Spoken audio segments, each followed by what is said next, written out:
Good morning, one and all. I, Dr. Komala, Head Department of Physics, extend warm welcome to our Chief Speaker, Professor Chetan Singh Solanki, and our dear Principal, Sister Velangini, my dear colleagues, students, and other enthusiastic participants for this national level webinar.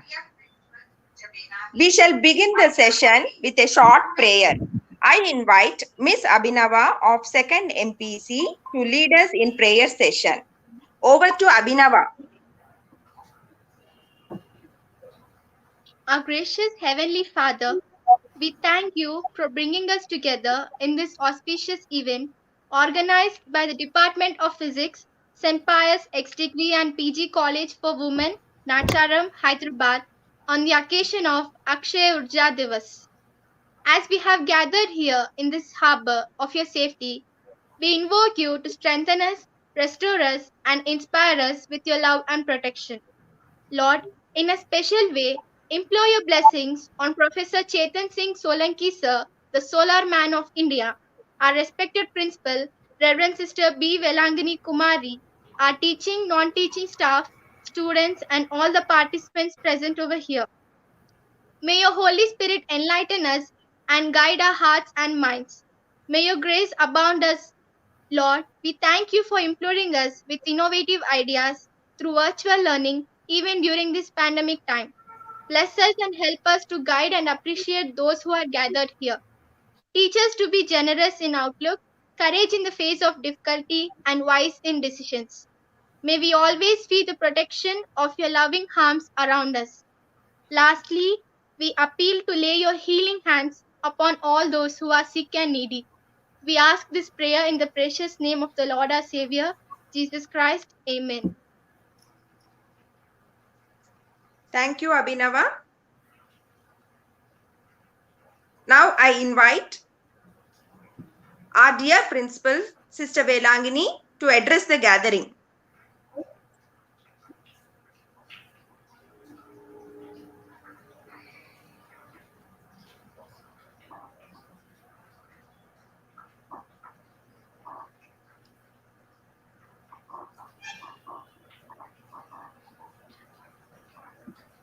A very good morning to all of you, dear students and the faculty of St. Pius University and PG College for Women. I wish you all a happy Urja Diwas Day. On account of Urja Diwas Day, which is celebrated on August 20th, Department of Physics is organizing national webinar in collaboration with Energy Swaraj Foundation. And I wish you all a happy learning day. And I thank Professor Chetan Singh Solanki, from IIT Mumbai, a founder of Energy Swaraj Foundation, and popularly known as Solar Man of India. This webinar is organized with an objective of creating awareness on the optimum utilization of renewable sources for a cleaner and sustainable country. I wish you all the best and wish you to have happy learning and happy day. God bless you all. Thank you, Sister, for your message. Sir, I would like to introduce our department to you I'll take just 2 minutes. Every year, Department of Physics conducts extension activities mostly related to environment or energy. In the last academic year, department has taken up solid waste management as extension activity and has involved all the students of our college. Nearly 2,500 students have involved in the campaign and spreading awareness on management of solid waste in general public. This year, we have taken the concept of energy as our extension activity. In this process, we have registered with Energy Swaraj Foundation, and I am very happy to say that our students, nearly about 1,000 students have enrolled for the course, and about 500 students have successfully completed the course.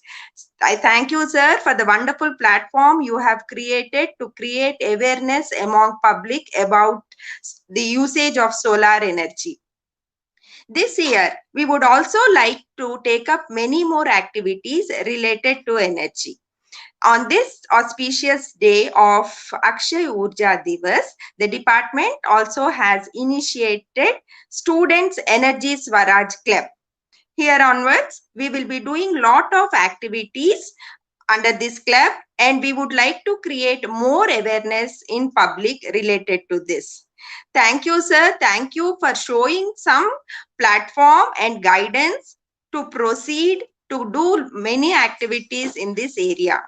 Sir, we would also like to start an incubation center in our college and also do many more activities. Our college provides lot of facilities to students and also to faculty to pursue lot of project works related to environment. Sir, I would like to inform you that our college also has installed solar panels which produce energy around 30K. So, sir, I'm very happy to have you today. When we have planned for a national webinar on renewable sources of energy, the first person which strike to our mind is Professor Chetan Singh Solanki. I thought this, if at all you agree for this, that becomes a great day. And I'm thankful to you for accepting our invitation. I also thank Energy Swaraj Foundation members, Nikita and Mayur, who made this event possible with your presence in today's national webinar. I thank you very much, sir. And we shall begin the session with the introduction of resource person. I invite Dr. M. Sangeeta to introduce resource person to the participants. Over to M. Sangeeta. Dr. M. Sangeeta. Very good morning to one and all.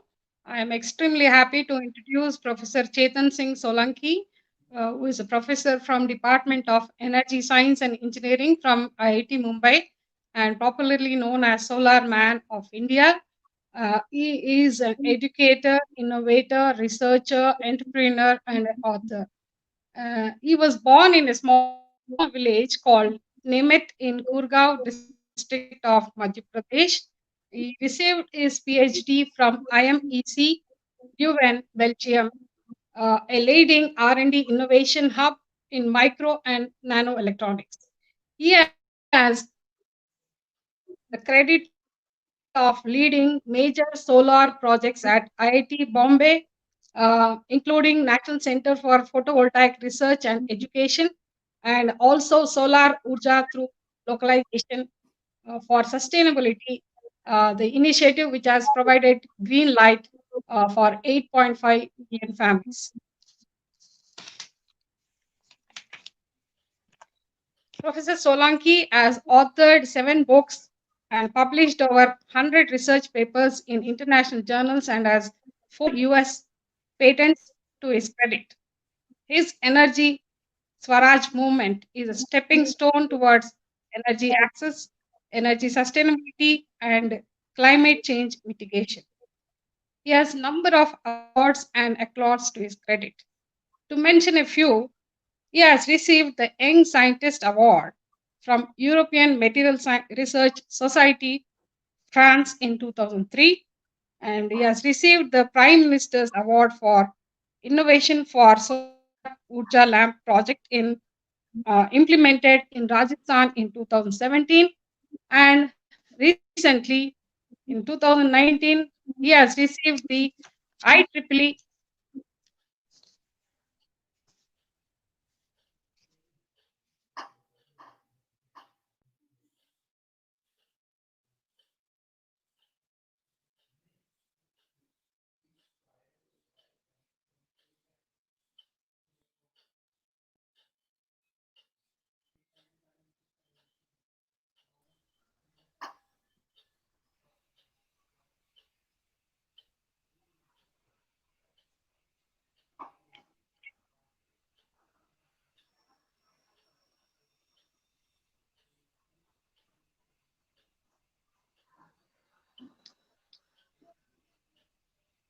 Now I request Solanki sir to take over the session.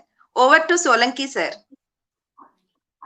Yeah, thank you, Dr. Komala, Sister Velangini, Dr. Sangeeta for such a nice introduction and such a nice organization of this seminar. It is really my pleasure to share with you how should we look at and why should we look at or relook at the energy and the sustainability. But even before I start, uh, we should talk about our own energy and we should check our own energy. So when we talk about energy, all of us really need to be in a very positive energy, in a positive frame of mind always, because only a positive mind, energetic mind, enthusiastic mind can do good work.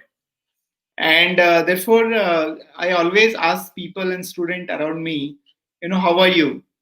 And unfortunately, many people respond that I'm okay, I'm fine. And not only the students, even the professors and CEOs of the companies, you go around the world, ask them how are they, and most likely the answer is I'm fine or I'm okay. But we do not work so hard just to remain fine or okay, isn't it? We work so hard to study and then work and get the job, all kind of things we do.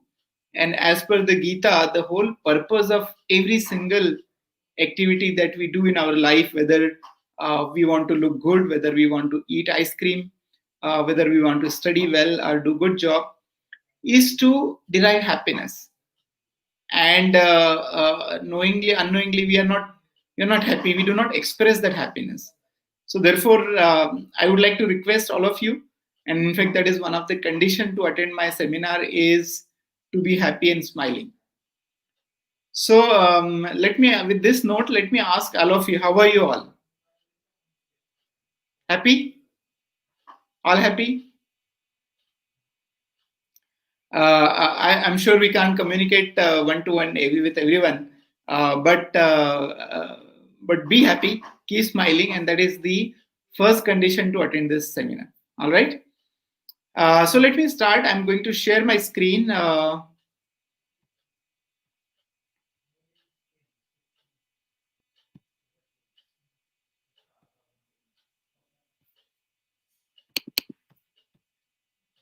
Um, are you able to see my screen now?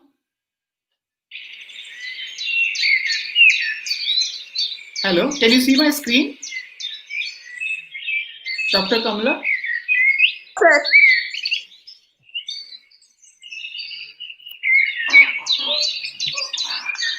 No, sir. You are not able to see?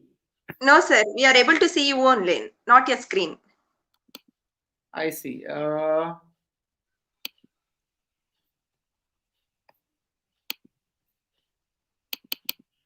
Somehow the share is not enabled from my side. I mean, I'm trying to enable, but the button is not enabled.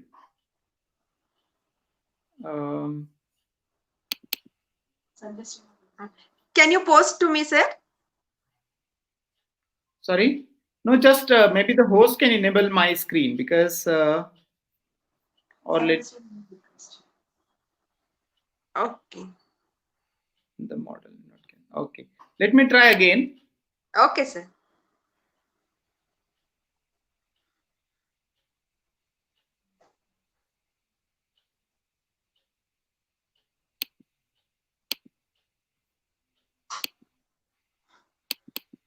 So the share, the tab which is called share is not kind of activated on my tab when I'm trying to activate it. You request. Can the host allow me to share? Yes, sir. I will just inform her. Sandhya, can you share it?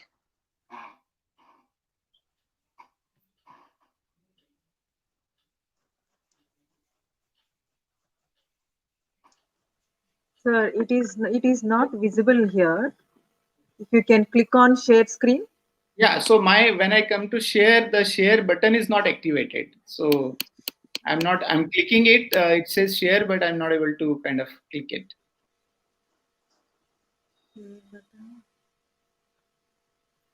So you have to select that window, sir. Yeah, so I'm selecting that window and I went to the share and it says share and cancel. Yeah. The cancel button is activated, the share button is not. No, no, you select the window. Select the window. Share screen or Okay, Chrome. got it. Got Share it, got screen it. or Yeah, yeah. Now it got activated. And are you able to see my screen now? No, sir. Yeah, now it's, sir. You can see Okay. your screen. Okay, great. Great, Yeah, great. yeah, great. Okay, so sorry for this little trouble here, but let me start my talk on this new look at energy and the sustainability, and why we really need to new look at it. I will explain it.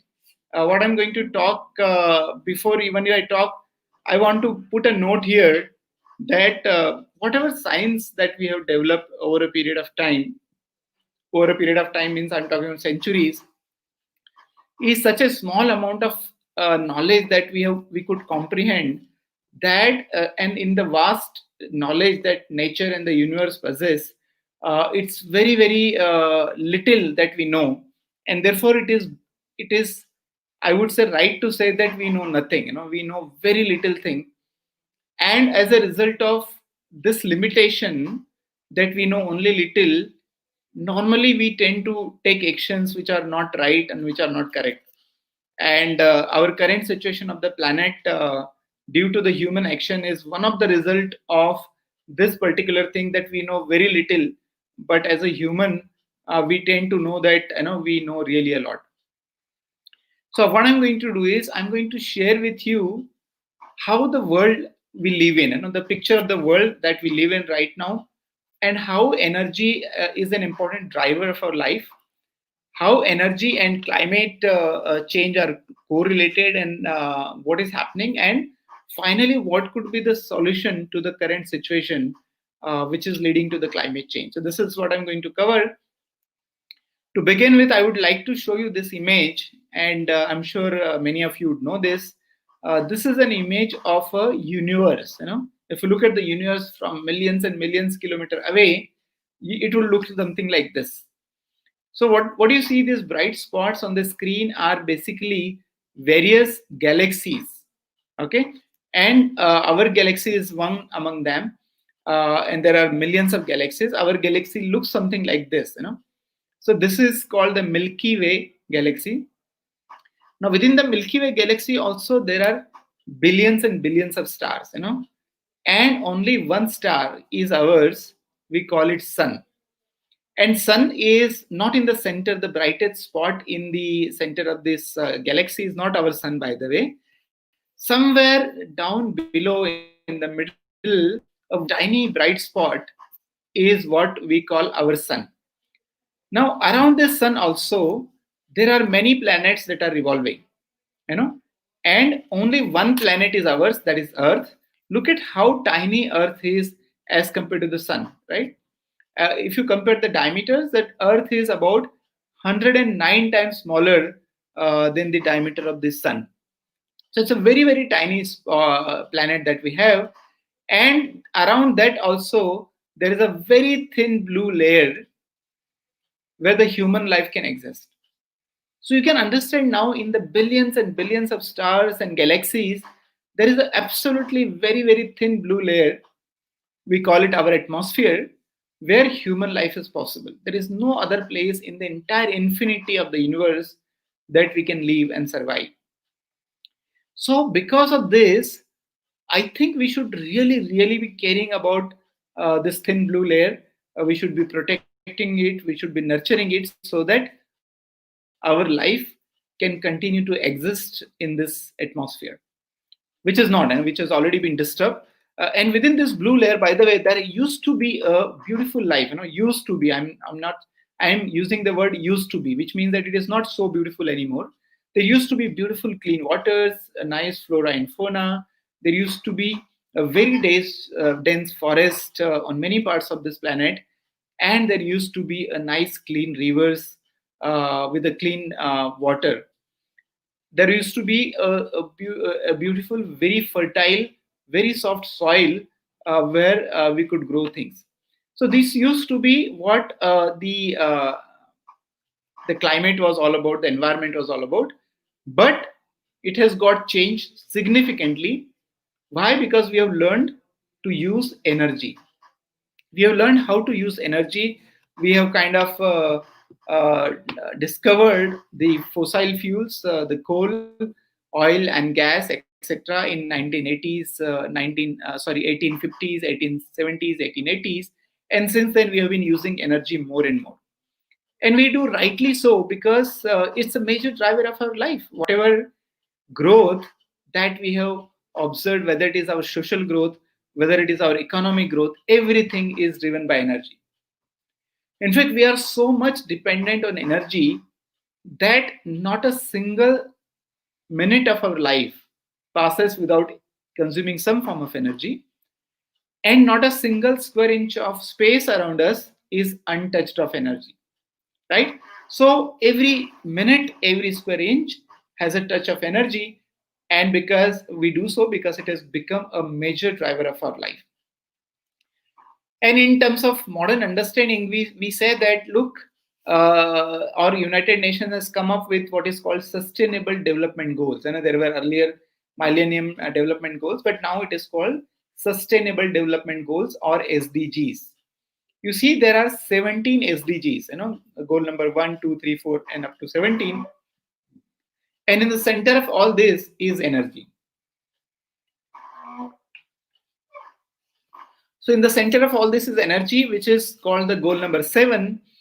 And this goal actually tells us that every human being on the planet should get the modern, reliable, renewable, affordable energy solutions. Everyone should get this. And why it is required? Because you look at the connection between energy and everything else that happens around us, right? So energy is connected with the poverty, it is connected with hunger, health, education, gender, sanitation, economic growth. Everything around us has a connection with energy, including the goal number 16, the peace in the world has a connection with energy, the partnership has connected with energy. So energy is really a major driver. It's everything around us, and everything grows when the energy consumption grows, right? So your poverty will reduce if your energy consumption grows, your hunger reduces if your energy consumption grows up. So as a result of that, every human being, every country, every society in the world is trying to consume more and more energy. So that's great part of it, but there is a problem. And the problem is that the goal number 13, the climate change, is in exactly opposite direction of goal number 7. When you try to consume more energy, your climate becomes worse. Why? Because about 80% of energy that we consume today comes from the fossil fuel. The coal, oil, and gas contributes to 80% of energy of the world that is being consumed. And as a result of that, my two goals, number 7 and 13, are exactly opposite to each other. And that is the biggest challenge to the everyone today. How do I fulfill both the goals? How do I consume more energy so that I can grow socially and economically? How do I consume less energy so that I can mitigate the climate change? And I keep saying that anybody who solves this opposite problems will get many Nobel Prize, not one Nobel Prize. Why? Because this is such a big problem. This is already a issue which is of a global scale. This is an issue which is threatening the existence of human being itself. And I will touch upon more in details. So as long as we are using fossil energy, what we are doing is it's a source of carbon, and when we burn carbon, whether in our vehicles or through LPG or in our power plants, we emit carbon dioxide. And the carbon dioxide emission goes to the atmosphere, and it remains in atmosphere for tens and hundreds of years. The lifetime of the carbon dioxide is very long.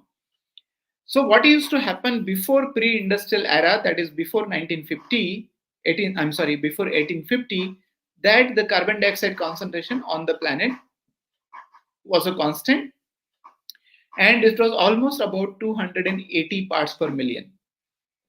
So 280 ppm was the concentration of the carbon dioxide in the atmosphere. And ever since we learned how to use coal, gas, and oil, we started emitting CO2, and as a result of that, the concentration started increasing to an extent that today the concentration is almost at 415 parts per million. There is a 47% increase in the CO2 as a result of human activities. Now that's a very significant. And also we know that the carbon dioxide is a greenhouse gas. Okay, what does it mean? That because of the carbon dioxide or other greenhouse gases, it results in a global warming, right? It's a greenhouse gas, it results in a global warming. And scientists have been telling us that the planet is already warmer by 1 degree centigrade.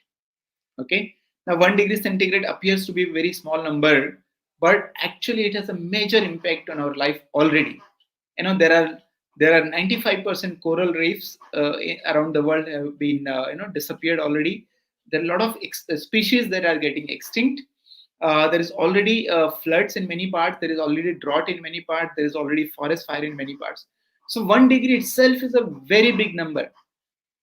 And scientists have been telling us, and by the way, it's not that scientists have told us it's warmer by 1 degree, but I have been asking this question everywhere in the globe, wherever I travel.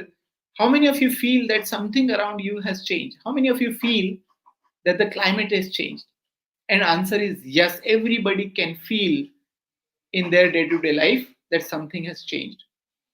So now the scientists have been telling that we should stop ideally the global warming to 1.5 degrees centigrade, if not 2 degrees centigrade. So between 1.5 to 2, we should definitely stop. And if you want to limit it to 1.5 degrees centigrade, the earlier reports said that we have only time left up to 2040. Okay, so by 2040 we should be heating to 1.5 degrees centigrade, which is then beyond that the world or the atmosphere becomes irreversible. You cannot change it back. Even if you become a sand, all of us become sand and we stop using fossil fuel and all, it will be very difficult to reverse it, especially beyond 2 degrees centigrade. So this is a very sacrosanct number. We should really do this and make sure that it limits or it's within 1.5 degrees centigrade. Then the later reports came that no, not to 2040, by 2030 we will be hitting 1.5 degrees centigrade. And this report came, which is last month, by WMO, World Meteorological Organization. It says that there is a 20% chance that one of the next 5 years will be at least 1.5 degrees centigrade warmer than the pre-industrial levels within next 5 years. Sorry. Excuse me. And the report also says that the chance is increasing with respect to time. So this is how close we are with respect to the 1.5 degree centigrade target that we have. And there's another report that came by United Nations Climate Change Committee and the other partners. The report says heat is on. Okay. What does it mean is that it says that the CO2 emission is already increased by 1.7%. It is increasing by 1.7%. It is not decreasing. By the way, the climate change report says that we should be reducing CO2 emission by 45% till 2030, right? So in the next 10 years, we should cut down our emission by about 45% as compared to 2015 level. But actually, it is not decreasing, it is increasing.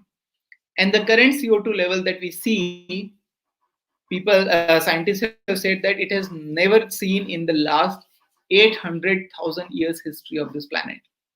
So we have done something terribly, terribly wrong. And we need to really wake up and realize that we as a human have done something terribly wrong. Not only that, there is also what is called the Earth Overshoot Day. Earth Overshoot Day. So what? It's very simple. It is a day which indicates when we overshoot the resources that is being generated or regenerated by the planet. So the oxygen, the water, the soil, forest, everything gets regenerated in certain amount every year. And if you're consuming all the resources that get regenerated in 1 year, we consume in 1 year, then we are in balance, right? If whatever salary that you get, if you're consuming that salary in 1 month, then you're in balance, right? But if you consume your salary in only 20 days and 15 days, then you need to borrow the money from somebody else. And if you borrow, you can live with the borrowed money for 1, 2, 3, 5, 6 months, but you will break down eventually. So therefore, same thing is happening with the resources on the nature, that the Earth Overshoot Day, even in 1977, look at the graph below, even in 1977, the Earth Overshoot Day came on 1st November, not 31st December, by the way. Which means that we consume the resources generated in 1 year 60 days ahead of time. In the 10 years later, 68 days ahead of time. And in 2019, the Earth Overshoot Day came on 29th July. Okay, it means that the rest of the 150 days or 45 days that we live by overutilizing the resources. We live by some resources we take from somebody else. For example, we have learned how to dig the water from below, and we have now learned how to put the borewell and pump the water up, but we have not learned how to put it back. We only learned taking it up. As a result of that, the water table around the world is going down and down and down. And I keep giving example that if you borrow 100 rupees from someone, and if you return that 100 rupees, then you say that you have borrowed the money. But if you take 100 rupees from someone and never return it, what do we call it? We call it stealing. And that is what we are doing. We are taking up the water more and more, but we are not putting it back. So we are stealing water from future generation. We are using the forest but not planting the trees. We are stealing trees from the future generation. So all of us have actually become a big thieves. हम काफी बड़े चोर बन गए. Which is clear from this statistics what is happening in the world. So the world population is increasing. The per capita land is decreasing. The per capita agricultural land is decreasing. Per capita forest is decreasing. Per capita fresh water is decreasing. So all the natural resources that is available to us have been in decline since we have industrialized. I'm sorry.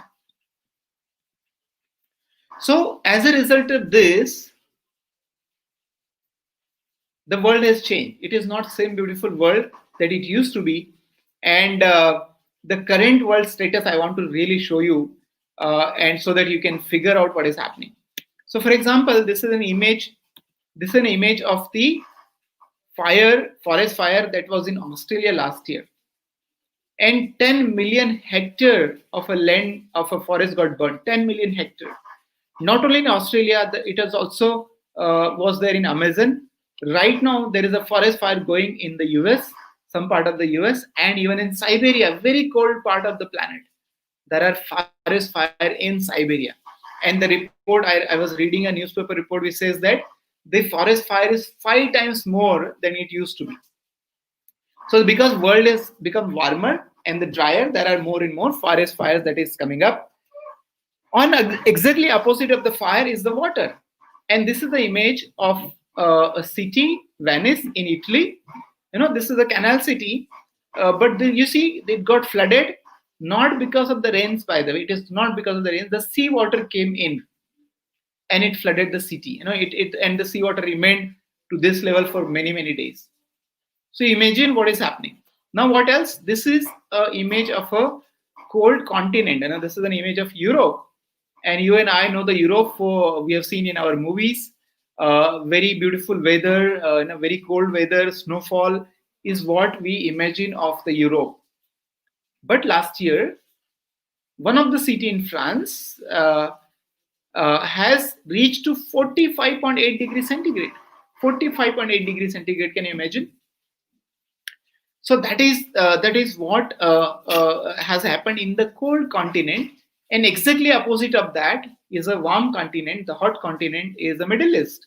Middle East is a desert. You can see these images from the Middle East. You can see the palm trees in the background. But what happened? There is a snowfall in the Middle East. So look at how imbalance is there in the climate already, that the cold climate is getting heat waves. The hot climate is getting the snowfall. There are forest fires, and there is a seawater getting into the habitable areas. This is an image of our President House. And you can see last year it was smog and very poor air quality, and it remained like this for many, many days, where the visibility was poor. And this happened because we use energy. This happened because of the millions of vehicles that we use. This is an image of a traffic jam in Delhi, Gurgaon, the junction there. You can see the sea of cars and traffic jam everywhere. It's cars and cars and cars. And last year when I went around the world, I could see this every city, whether every country, whether it's a rich country, poor country, developing country, everywhere there are traffic jams. What I'm trying to say is there is something wrong. The way we use energy is wrong. It has affected our own existence, and it is going to be much worse in the very short time to come. And why we do this? Because I believe that we do not understand sustainability. And I say that humans have been behaving like a parrots. We teach our parrots to say some words. We say that, say, hey Ram. And our parrot will keep saying, hey Ram, hey Ram, hey Ram, without realizing what is the meaning of this. And same thing, we have been hearing innumerable articles, many conferences. We talk about sustainability. There is a definition of sustainability in this dictionary, that dictionary, but we never understand what is the sustainability is. We never practice what sustainability is. And therefore, we are behaving like a parrot. And therefore, in our understanding, in what Gandhiji said, the best definition of sustainability could be that whatever you consume, it has to be generated within the same time period, right? So your consumption has to be equal to generation. I gave the example of the salary. Whatever salary you generate in 1 month, that should be your consumption. You cannot do more than that, otherwise you will not be sustainable. And this is one equation we have been violating every day and night for decades and decades. So Mahatma Gandhi in 1932 told us, he said that we may utilize the gifts of the nature just as we choose, but in her books, the debits are always equal to the credits. There is no balance in either column. You cannot balance it, you cannot store it. And debits are always equal to the credits. So you have to limit your credits, you have to limit your debits within the credits. Otherwise, you are going to be unsustainable. He further told in the next year, 1933, he said that I suggest that we are thieves in a way. Hum sab log chor hain. Why? If I take anything that I do not need for my own immediate use and keep it, I thieve it from somebody else. I venture to suggest that it is the fundamental law of nature. Without exception, the nature produces enough for our wants from day to day. And if only everybody took enough for himself and nothing more, there would be no pauperism in this world. There will be no more dying out of the starvation. सब लोग अपने जरूरत के हिसाब से यदि लेंगे दुनिया में, तो कोई भी भूखा नहीं रहेगा, कोई भी गरीबी नहीं रहेगी. But this is only true as long as so long as we have got this inequality, so long as we are thieving. जब तक, whenever there is inequality in the world, it means that we are all thieving. Now that is very strong statement that Gandhiji told. He in a way defined what the sustainability is, and he said that earth provides enough to satisfy every man's need, but not every man's greed. It can only satisfy your needs, not your greed, because greed has no limit. Greed is infinite. Somebody who has 1 crore rupees, he wants 10 crore rupees. Somebody who has 10 crore rupees wants 100 crore. Person with 100 crore rupees wants 10,000 crore, and so on. You can never satisfy your greed. And Gandhiji could understood what is happening, and he could say that we can't do that. And because everything in the world is finite, the amount of air that is there is finite, the amount of water is finite, amount of land is finite, the soil is finite, the forest, everything in the planet is finite. And therefore, unfortunately, Gandhiji was not a scientist like a Newton and Einstein, so he could not formulate it in the scientific manner. But I think his understanding of the life and his understanding of the world was much better than anybody else. And therefore, whatever Gandhiji said that you could only satisfy your needs, not your greed, I think we can write it in terms of the nature, in terms of the laws, so that people follow this law. And I call it as the first fundamental law of sustainability. And I dare to be stated as that in an ecosystem of the finite resources, there can only be finite consumption. If everything is finite, your consumption has to be finite. And we cannot violate this law. We can really call it, I really call it first fundamental law of sustainability.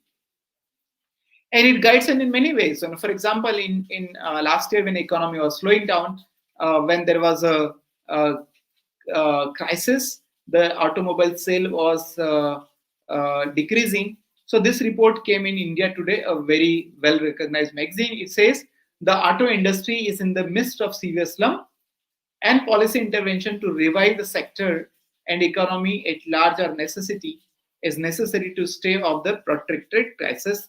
If you want to avoid the long-term crisis, we should do something and make a policy change. What is the policy change the government brings in? The government brings in the cut in the interest rates.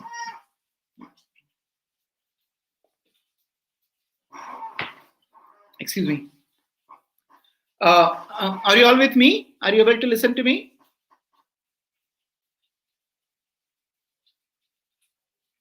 Hello?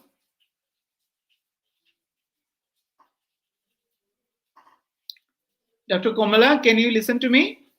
Sir. Sir, we can listen to you, sir. Okay, fine. I just wanted to confirm. Okay, all right. Yeah, it is very clear. Thank you. Okay. So basically, this is how the world is, and what government does is it, in order to avoid such a crisis, it will reduce the interest rate so that people can buy more vehicles. So I think we have major problem in understanding the world and understanding the sustainability and understand what is crisis. What do you call as a crisis? So having a car not sold, is that a crisis? Or having a car sold is a crisis? I think let us understand and fix it today, right? So both are 180-degree apart. As per the current economist, as per the current policymakers and the politicians, having a car not sold is a crisis. On the other hand, if you look at what is happening in the climate change, if you realize what a car will do in manufacturing and emission, then I believe that having a car sold is a crisis. So until unless we fix this and make it clear in our own mind what is a crisis, we are not going to solve any problem in the world. And Gandhiji thought in Harijan, it was published in Harijan in 1934, very clearly mentioned. He said that I would categorically state my conviction that the mania of mass production is responsible for the world crisis. He said that this mania, this pagalpan hai, jo mass production ka, that we want to produce big thing, we want to produce big factories, big cars, big roads, big malls, everything is a crazy, and it is the responsible for the world crisis. In fact, one of the German economists, E.F. Schumacher, wrote in his book in 1970s, way back 50 years ago, half a century ago, he said that any intelligent fool, listen it carefully, any intelligent fool can make things bigger, more complex, and more violent.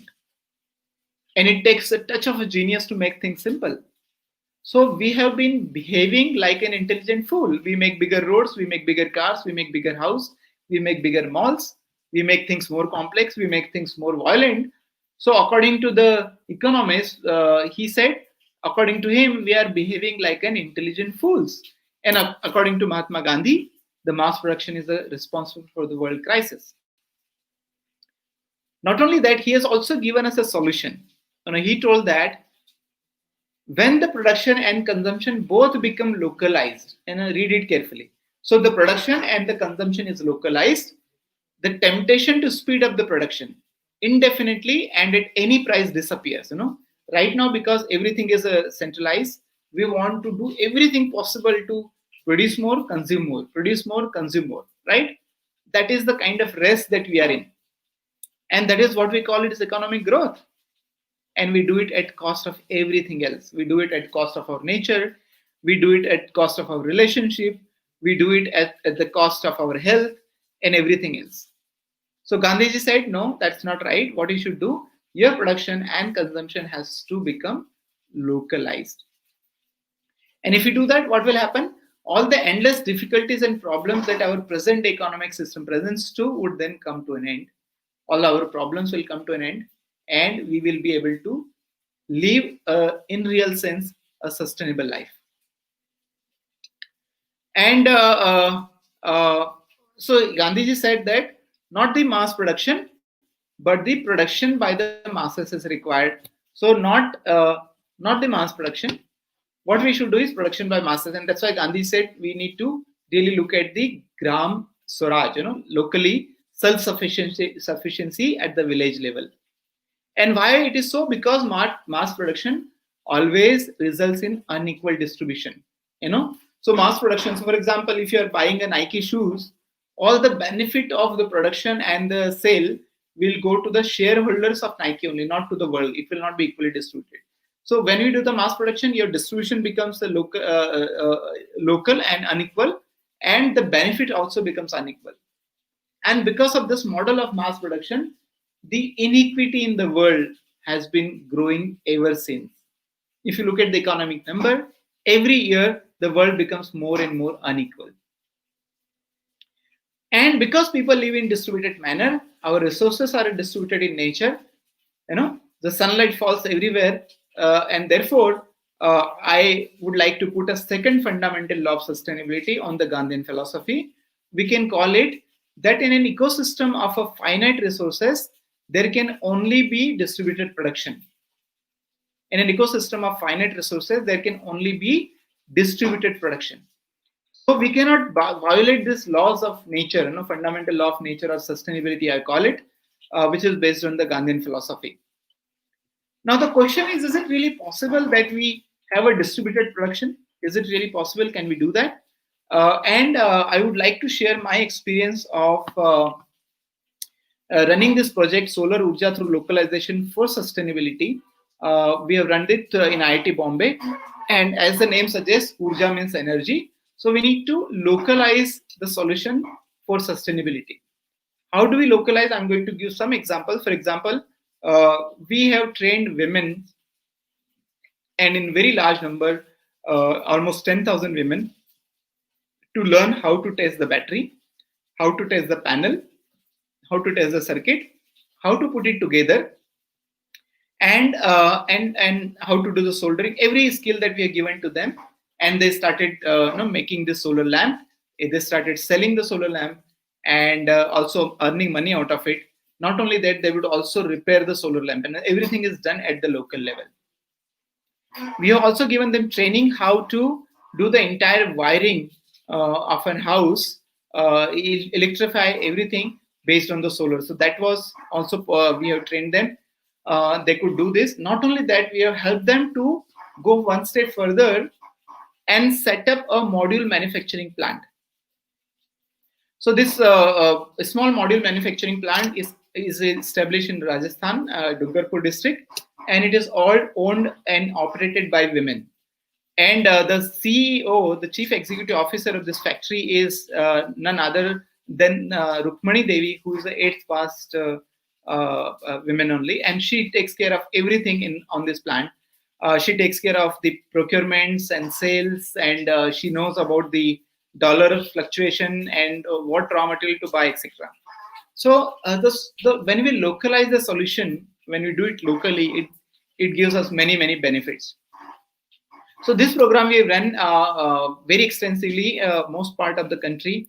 8.5 million households we have reached, and 40,000 villages we have covered, and trained more than 10,000 women.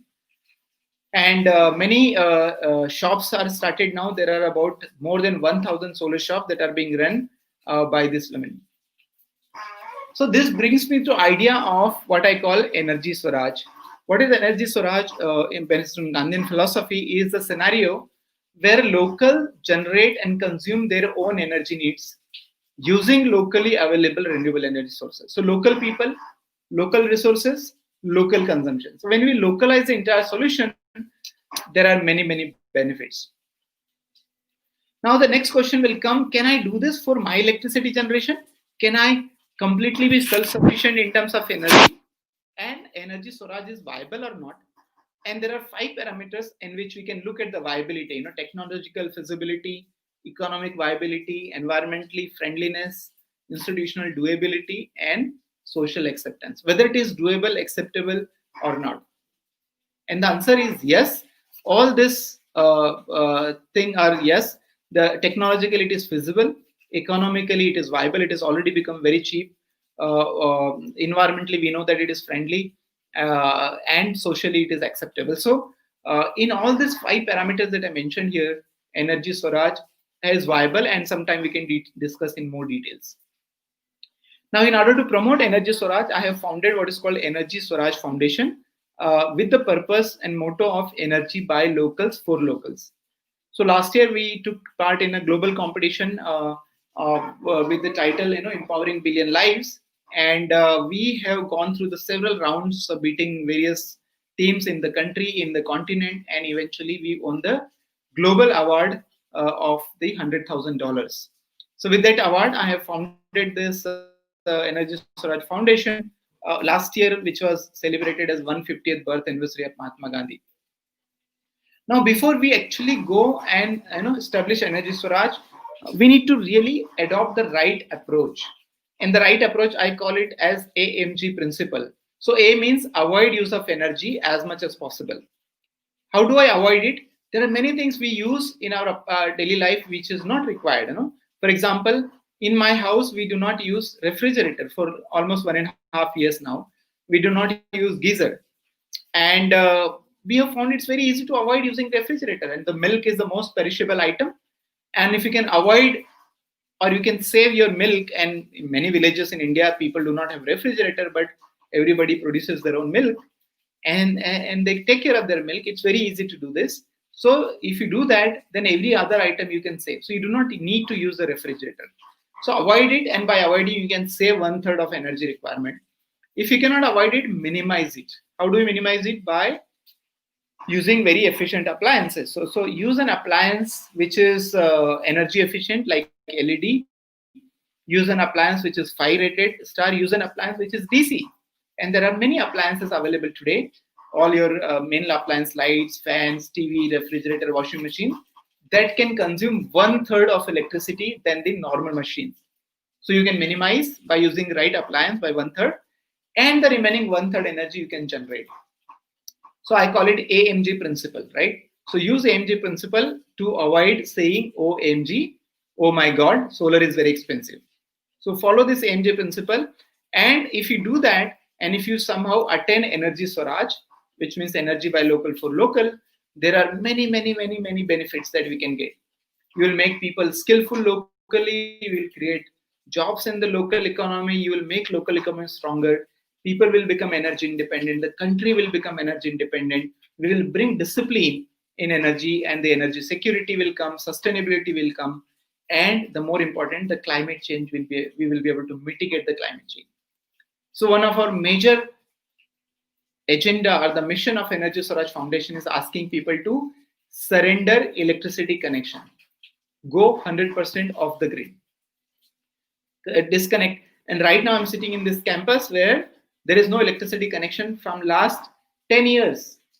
And there are many examples exist in other parts of the country and the world where people are completely living without any electricity connection. So what I also believe that now the climate has become such a threat, climate change has become such a threat, and I believe that the governments all around the world are not doing enough, or they are doing very slow, and the climate change is becoming very fast. So we need some kind of a public movement, and I call it Energy Swaraj movement. We need public movement. We need public at large to come together and join this movement, so that we can solve the problem for ourselves and for our future generations. And if you are not going to do that, our future generations are going to suffer like anything. All the students who are listening to this talk must realize that we are already in a severe problem. And people like me, I'm at 45, many of your teachers who may be at 40, 50 will die in another 30, 40 years. But you are going to live on this planet for another 60, 70 years. So make sure that you create a condition where you can live comfortably, not struggle from this virus and this floods and that drought and this and that. A lot of things are not happening correct.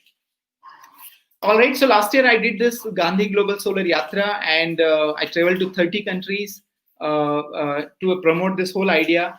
Also on Gandhi Jayanti, 2nd October, we have organized an event to train about 9.25 lakh students all over the world to assemble their own solar lamp and take a pledge of non-violence to environment. This October also we are going to do something. 2nd October, we'll announce it soon. What I'm also going to do that, look, there is no planet B. There is only this planet. There is only planet Earth where human life is possible, and we have to do something to save it. We have to do something to save the existence of human life, which is becoming increasingly kind of difficult.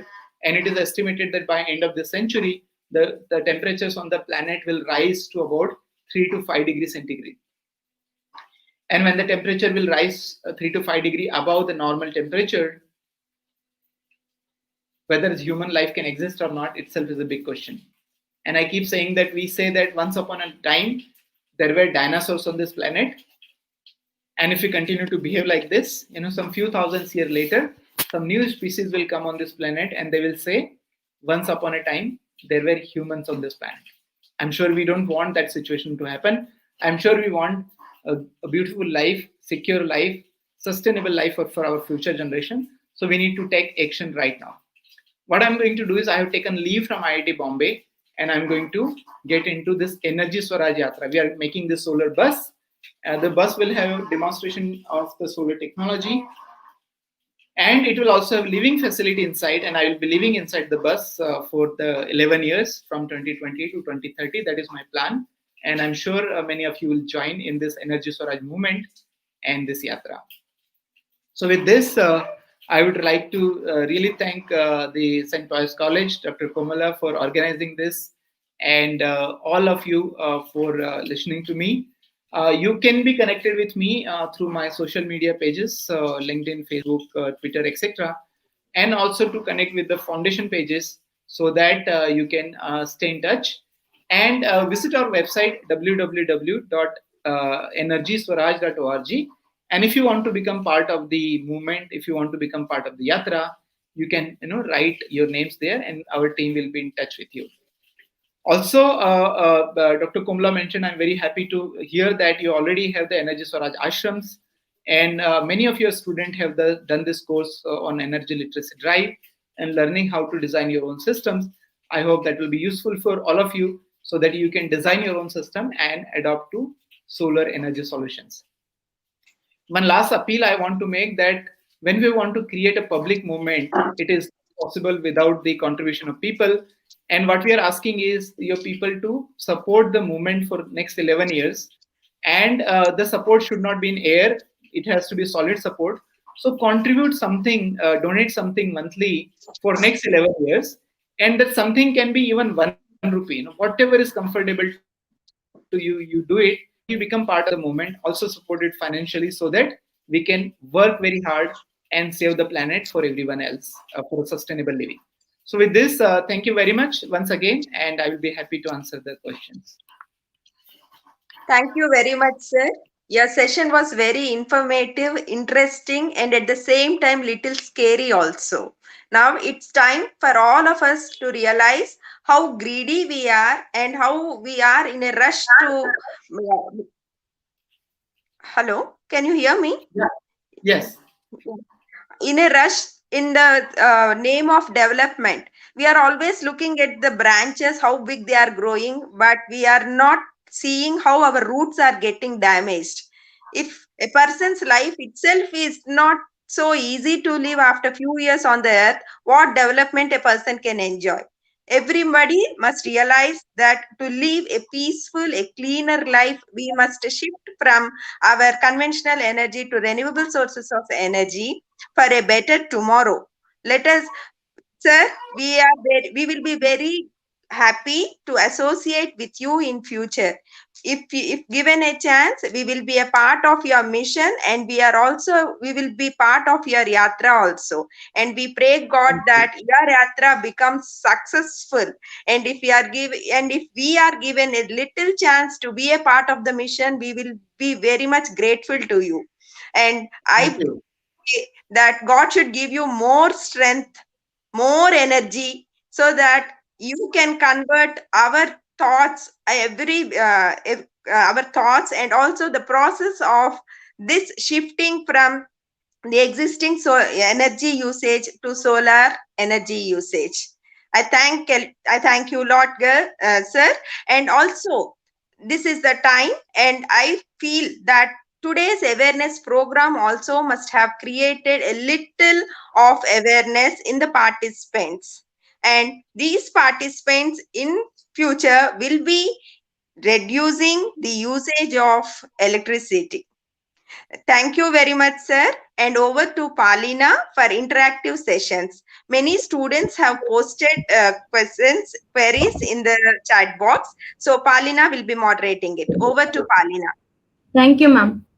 Thank you very much, sir, for enlightening us for the need of the hour, that is preserving natural renewable resources. And really wonderful, sir, by taking initiative for preserving resources, not only that, for empowering women through preserving resources. Thank you very much, sir. And here are the questions. And what is the difference between global warming and climate change?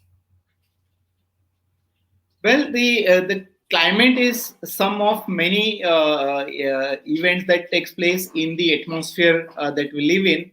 One of the thing that has happened is when we use carbon as a fuel, which is there in our petrol, diesel, kerosene, LPG, CNG, everything possesses carbon, and when we burn it, it results in a carbon dioxide which gets emitted in this atmosphere. So what happened that as a result of that, the climate is changing in the sense that the weather pattern is changing, the amount of temperature that we used to experience in the summer is changing, winter is changing. And the global warming is the effect of this greenhouse gas in the average temperature of the planet. So average temperature, as scientists said, has increased by 1 degree. Now, this increase is non-uniform everywhere. It is not 1 degree everywhere. Somewhere it is, right now, Siberia is 10 degree more warmer than it used to be, 10 degrees centigrade. So that is non-uniform, but on average, it is 1 degree centigrade. So global warming is the warming of the atmosphere, which is because of the greenhouse gas. Climate change is because of this warming has happened. The weather pattern has changed everywhere else. And this summer and winter and rainy, every season, everything is changing. Yes, sir. And here the question, sir, you are called the solar man of India. And here we have many types of renewable energy sources. And here the question is, what is the difference between renewable energy sources and the natural resources?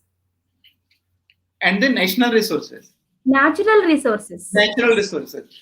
Well, I mean, every resource is a natural resource. You as a person is a natural resource, right? The iron is a natural resource. Everything that is found in the earth crust is a natural resource. In our atmosphere, the energies that are there are the natural. The wind blows automatically, it renews itself. The sunlight shines every day, it renews itself. So these are all natural resources. The resource which can renew itself, which appears again and again, all are the renewable. So the iron in the earth crust can be a natural resource, but it is not renewable. Whatever is there is there. Once you exhaust it, it is not going to renew itself. But the wind energy, for example, is a renewable resource because not only it is natural, but it actually keeps regenerating itself because of the temperature difference on the various parts. And that's why it is renewable. And sir, what is clean energy? Well, energy that does not pollute is a clean energy. Yes, sir. Sir, how can you justify that nuclear energy is more cleaner than solar energy? Well, I mean, see, nuclear energy does not emit the CO2, carbon dioxide, or any other greenhouse gas, and that's why it's a cleaner energy. Yes, sir. And what is, how do you is justify that solar energy is most efficient than other renewable energy sources? Well, I would say that there are some answers which Google can give, so you should ask Google rather than me. It would be better if you ask questions related to the topics that I discuss. So, I mean, the efficiency, even if it is not more efficient, it is efficiency we do not bother about, isn't it? I do not know how many of you ever bothered about the efficiency of your refrigerator, or efficiency of your two-wheeler, or efficiency of your car, or efficiency of your TV, right? Anybody has bothered? So as a user, we do not bother about the efficiency, isn't it? We just want to see how cost-effective a particular solution is. And that's why focus is more on the cost effectiveness rather than efficiency. Yes, sir. Actually, we came to realize that after attending your course, how we are using our resources and what is the power wattage and power usage at home. And in this regard, I want to ask one question, sir. How can we improve sustainability at home? How can we improve sustainability? How can we improve the sustainability? Sustainability. Well, I mean, it's very simple, you know. It's very simple, right? You always take an example of the salary that your father is earning. Whatever salary your father is earning, he must consume only in 1 month. You cannot consume earlier than that, right? So same thing, you look at every other resources. Are we able to generate those resources not within your house boundaries, but within your locality? And are your consumption is limited to that or not? I gave example of water table, that we are consuming more water then we are we are extracting more water from beneath the surface, then we are recharging it.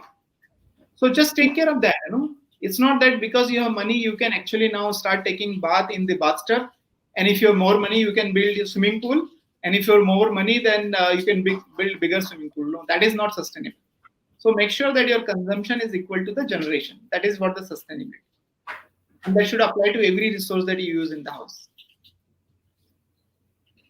Yes, sir. And more one question, sir, about the solar panels. And is it more costly to be having at home for every common human being? I mean, common human holders, home holders. Can we have solar panels at the domestic price? Yeah, so that is the problem of the world right now, that we have lost the sense of what is costly and what is not costly, right? As I told earlier also, we have lost the sense what is more problematic. By selling a car is a problem or not selling a car is a problem. So when people buy a car of 5 lakh, 6 lakh, 10 lakh rupees, then they do not worry about the cost. But when you want to generate electricity, which you can use daily, morning, evening, afternoon, then the cost comes in picture. And I'm sure in 2 lakh rupees, 1.5 lakh rupees, you can find your entire solution for electricity. So your idea and your priority for the cost is actually so skewed that you have no sense. For example, you know, suppose I'm sitting in a boat which takes 10 rupees to cross river from one end to other bank, right? 10 rupees is the rent. And then you sit down on the boat and the boat goes in the middle of river. Due to some reason, the boat flips, right? Upside down. And you're in the water now. You're about to sink. You're dying. And the boat person somehow manages the boat. And now you're in the water. You're requesting the boatman, please save me, please save me. And the boatman will tell you that now I don't want 10 rupees. I will take 100 rupees now. What are you going to do? You are going to sink, or you pay 100 rupees rather than 10 rupees. You are going to pay 100 rupees, isn't it? You will say, please save me. I will take all my property. Please save me, right? So when you are in that situation, when you are in emergency, these questions are not valid questions. Realize that. What we need to realize that you are in an emergency right now. It is not a normal situation. Sooner you realize that you're in emergency, you will go beyond economics and try to fix the problems. And if you can keep going beyond economics, I do not know what will be the future. Nobody can guarantee. So right now the situation is karo ya maro, right? You choose what you want to do. Yes, sir. And here the question is there. And Zarina Sabu is asking you comment on this question. And do you think no vehicle day concept is one of the solutions and its implementation should be taken more seriously worldwide? Please Which comment day? on no Which vehicle day? day. No vehicle day. See, one day you create you commit the crime for 365 days, and you solve it by just stopping vehicle in one day. It is not going to work. We are committing the crime every minute and every hour. Realize that. So your problem that we are creating is of huge scale. We use energy for morning to evening to afternoon to night and travel and everything. We are consuming energy, and therefore you need to have that bigger solution. One day no vehicle day is not going to help. So wake up and wake up. Do not think small. If you're going to create small solution, it is not going to solve the problem. Sir, usually nowadays the usage of solar panels has been increased. But we don't know that how to clean. Can we clean solar panels? Can we clean, sir, solar panels? Anybody who knows how to clean their house can clean the solar panel. Okay. And I hope everybody is cleaning their house. Should we use any other separate things like a vinegar and how any chemicals? Nothing. Okay. Thank you so much, sir. And two more questions are there. Please. Sure. What type of roof is best for solar panels? Any roof is good. Solar panels are not very heavy. And even if it is tile roof, you can put it. Even if it is a concrete roof, you can put it. So any roof is good roof. It's not very heavy structure that we need to put. Sir, how can we know that how many solar panels to be used for a certain house? So that's why the course that is there online, it is available for free. If you do this course, you will be able to design a solar system for yourself. You will be able to know how many panels, how many batteries, how much is this, everything you will be able to do on your own and for your own house and for others also. So do this course if you're not done already. Yes, sir. Thank you so much, sir. There's a flood of questions. After this question, somebody, Sahitya, has asked, sir, what device do you give for upcoming generation that they can give the beautiful earth or nature to the upcoming future generation? How can we fix the problems? Yes, well, the best thing is, many times I feel that the best thing is in not doing something. Best thing is in not doing something. Okay, getting my point? Because every time we do something, we create a carbon emission. We do something, there is an emission. So many times, not doing things are actually better, right? And that is why we say that if you want to be happy, the best thing is do the meditation. And what is meditation? Meditation is not doing anything. So it is not required that you do something every time. Sometimes you should not do something, and that is the best contribution you can make. All right. Thank you so much, sir. Still, there are a flood of questions are there due to time limitation. Yeah, thank you so much, sir. We are privileged to be having here. And over to Komala, ma'am. Thank you very much, sir. हम कुछ ना कुछ करेंगे sir, लेकिन जल्दी नहीं मरेंगे. That I want to tell you. Like हम लोग जिएंगे और दूसरों को भी जीने देंगे. That is what I would like to say. Now I invite Dr. Sangeeta Lakshmi to propose vote of thanks. Over to Dr. Sangeeta Lakshmi. Thank you, Komala.